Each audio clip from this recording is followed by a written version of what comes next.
Hey, it's Rick again. I'm back with Maggie, and you might hear her bark in a minute. Can we retire? That's the question on everybody's mind. I'm going to give you another back-of-the-envelope calculation that is nothing more than mathematics and a little arithmetic for you to just see if you have to go to work tomorrow. Let's see how that works. I came up with the concept of a gap in my book, The Retirement Dilemma, and we're going to show you how we use that. A gap is we take your projected retirement budget that you prepared in the last class, hopefully, and from that we subtract any of your lifetime payments, and that gives you your monthly gap. So what's lifetime income, you ask? That's pensions, Social Security, and anything else that is guaranteed to last you the rest of your life. If you have payments that are going to stop in 3 years, 5 years, or say royalties from something that are going to run out, or rent payments on a piece of property, we put those in later. For this basic calculation, we just want to look at pensions and Social Security and anything else that's guaranteed to last a lifetime.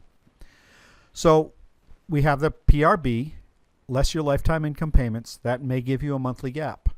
So in our example here, which is just something I made up, not an uncommon situation, we have a couple with $4,000 projected retirement budget. That's their expenses monthly in retirement, and $2,700 in Social Security payments coming in. That leaves them with a $1,300 monthly gap according to their budget, which, by the way, we ask you to review and revise every 6 months. Now, this couple might have less expenses than they have money coming in. They might have a surplus, not a gap, and that's a good thing. You still have financial planning to do, but it makes it a whole lot easier, doesn't it? So we take a monthly gap times 12, and that gives you an annual gap. And we take a lifetime gap times the years until you turn 100, because that's a good, safe number to work with, and that gives you your lifetime gap. And now we can really start to do some retirement planning.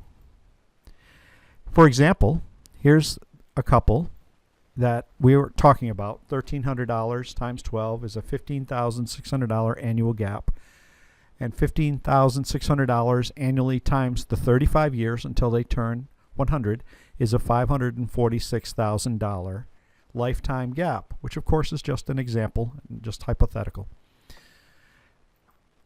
Now we want to know, can they retire tomorrow? Well, here's a simple rule of thumb. If they have more money in their retirement account balance than their lifetime gap, then without earning any interest on the money, they could just deplete that money every year until they turn 100, and it would be funded. So it's not the preferred way to go, but it just tells you real simply that they have a funded retirement. If they're underfunded, then that money would run out before they turn 100. And that's just a very useful number to have in how good you can feel about your retirement prospects. How do you work with that? Well, you could delay retirement if you don't have enough, or you could try to lower your expenses. Now, we still have variables, of course. You know, it's not financial planning unless we talk about things like inflation, catastrophic expenses, bad investment decisions, and a lot more things that can happen in retirement. So it's not as simple as just spending your money down until you turn 100, but this gives us a real good back-of-the-envelope calculation to work with. So I hope this helped. Next, we're going to talk about funded versus underfunded. We're also going to talk about Social Security in there somewhere too.